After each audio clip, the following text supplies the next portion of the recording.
बिस्मिल्लाहिर्रहमानिर्रहीम। अस्सलाम वालेकुम नाज़रीन। आज टीवी में मैं आप सबको खुश आमदीद कहता हूँ और उम्मीद करता हूँ कि आप सब खैरियत से होंगे। मेरे दोस्तों, मेरे पाकिस्तानियों, बड़ी पेशीन गोइयाँ की जा रही हैं कि जनाब इमरान ख़ान साहब के पास कोई सरप्राइज़ है। तो मैं तो ये कहता हूँ कि इमरान ख़ान साहब के पास कोई सरप्राइज़ नहीं है। अभी उनके हाथ खाली हैं, बल्कि उनके हाथ बांध दिए गए हैं। अब इसके बाद मेरी नज़र में कोई ऐसा सरप्राइज़ मुझे नज़र नहीं आता जो इमरान ख़ान साहब के पास हो और वो कल तरीक़े अदम एतमाद में उसको इस्तेमाल करते हुए जनाब उसमें उसको नाकाम करें। मेरे दोस्तों, जो लोग कह रहे हैं कि एक सरप्राइज़ इमरान ख़ान साहब के पास ये है कि वो सारी की सारी पार्टी इस्तीफ़े दे दे, तो ये बिल्कुल सरप्राइज़ तो है, लेकिन इसको इस्तेमाल करना बहुत मुश्किल काम है। और वैसे भी मैं तो यही कहूँगा कि इसको इस्तेमाल करना भी नहीं चाहिए। उसकी वजह यह है कि अगर इमरान ख़ान साहब ने ये मैदान खुला छोड़ दिया इस अपोजिशन के लिए, तो फिर इमरान ख़ान साहब के लिए बड़ी मुसीबत बन सकती है।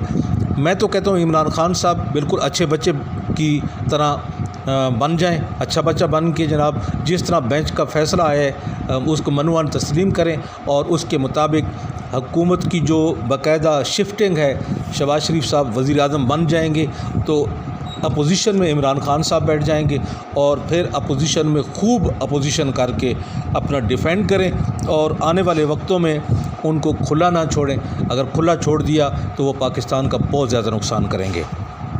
एक तो ये रास्ता है इमरान ख़ान साहब के पास जो कि अच्छे बच्चों की तरह है, बिल्कुल आराम से बैठ जाएं, सब्र कर लें और 1.5 साल तक अपनी तगुदो जारी रखें और इनके लिए मैदान खुला ना छोड़ें।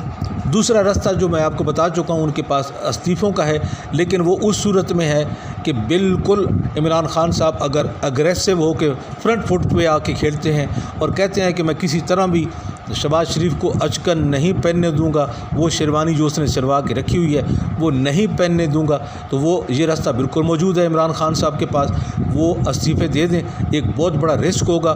खुदा न खास्ता ये हुकूमत जो बनने जा रही है ये 11-12 पार्टियों की हुकूमत है और फिर सबसे जो बड़ी इनके पास ताकत है वो इलेक्शन कमीशन की है। वो इलेक्शन कमीशन अगर प्लान कर लेता है कि ठीक है जी 155 हैं या 150 हैं, जितने भी लोग हैं, अगर एक ही साथ इस्तीफ़ा देते हैं तो इनके ऊपर ज़िमनी वोट कराए जाएंगे, तो ऐसा ये इलेक्शन कमीशन कर सकता है क्योंकि उसके पास इख्तियारात भी हैं। और फिर ये मुस्लिम लीग नून के लिए इतना चीफ़ इलेक्शन कमीशन जो है वो कर सकता है, क्योंकि चीफ़ इलेक्शन कमीशन जो है वो बुनियादी तौर पे मुस्लिम लीग नून का हमायती है। उसके अलावा मेरे दोस्तों एक तीसरा रास्ता है जो इमरान ख़ान साहब कल उसको इस्तेमाल करें, जो मेरी नज़र में है। मैं गैर सियासी आदमी हूँ, लेकिन मेरा अपना तज्ज़िया है, मैं अपना तज्ज़िया दे सकता हूँ। मैं एक पाकिस्तानी हूँ, मुझे किसी से पूछने की या किसी को बताने की ज़रूरत नहीं है। वो ये है कि जनाब जिस तरीके से सुप्रीम कोर्ट ने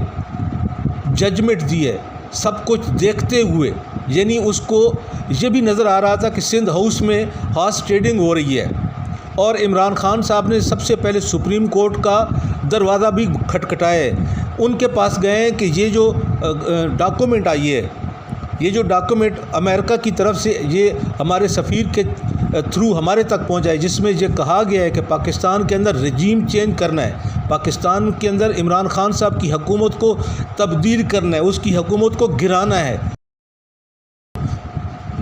इस डॉक्यूमेंट को देखते हुए भी अगर ये 5 जजों का बेंच इस फैसले को करने के लिए तैयार हो गए, जो फैसला उन्होंने दे दिया, तो फिर ऐसे 5 जजों के बेंच के सामने बिल्कुल सीना तान के खड़े हो जाए और खड़े होकर बिल्कुल जिस तरह उन्होंने फ़ैसला दिया है, उन्होंने कहा है कि हम कानून के मुताबिक फ़ैसला दे रहे हैं कि ये जो असम्बली टूटी है उसको दोबारा उन्होंने बहाल किया है। उसके बाद जो तरीक़े अदम एतमाद जिस पॉइंट के ऊपर मुस्तरद की गई थी, उस पॉइंट को बिना देखे उसके ऊपर बिना इंक्वायरी कराए उसको भी उन्होंने मुस्तरद कर दिया है, कलअदम करार दे दिया है। अगर वो कानून के ऊपर काम कर सकते हैं तो फिर जो स्पीकर असम्बली हैं उनको भी अख्तियारात हासिल हैं, वो उसको जो पार्लियामेंट अख्तियारात देती है उनको दोबारा इस्तेमाल करने चाहिए।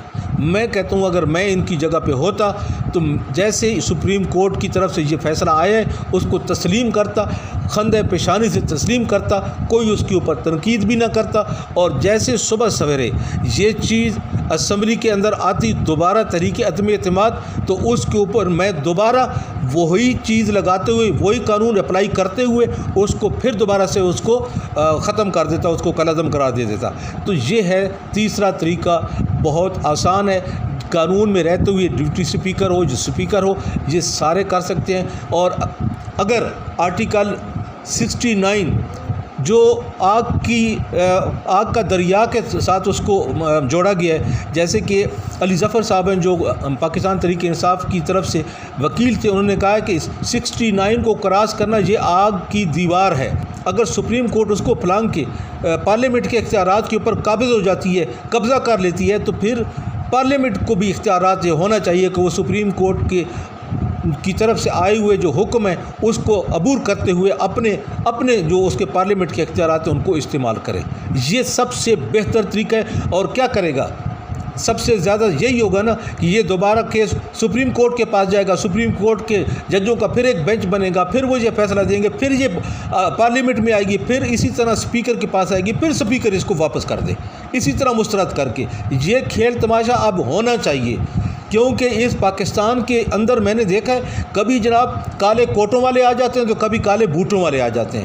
یہ کالے کوٹوں والے اور کالے بوٹوں والے سے جان چھڑانی ہوگی ایک نہ ایک دن پاکستان کو۔ اگر پاکستان نے آزادی کی زندگی گزارنی ہے تو پھر ان کالے کوٹوں والوں کو اور کالے بوٹوں والوں کو صحیح جواب دینا ہوگا۔ اور یہ اب جو فیصلہ دیا ہے انہوں نے یہ امریکہ کی ایک طرفداری کی ہے۔ امریکہ چاہتا ہے کہ پاکستان میں رجیم چینج ہو اور اس کے بالکل واضح ثبوت بھی موجود ہیں۔ سیکورٹی کونسل کی جو اجلاس ہوا ہے وہ ایک واضح ثبوت ہے، بلکہ مہر ہے۔ تو پھر اس کے باوجود اگر ہمارے ان 5 ججوں کو یہ چیز نظر آتے ہوئے بھی اس کو نظر انداز کر رہے ہیں کہ اس کی طرف یہ اگر جائیں تو یہ کہتے ہیں یہ سیاست میں ہم نہیں جانا چاہتے۔ اگر تم سیاست میں نہیں جانا چاہتے ہو تو پھر یہ پارلیمنٹ کے اختیارات اس کے اندر آپ نے انٹروین کیسے کر لی ہے؟ کیوں آپ نے انٹروین کی ہے؟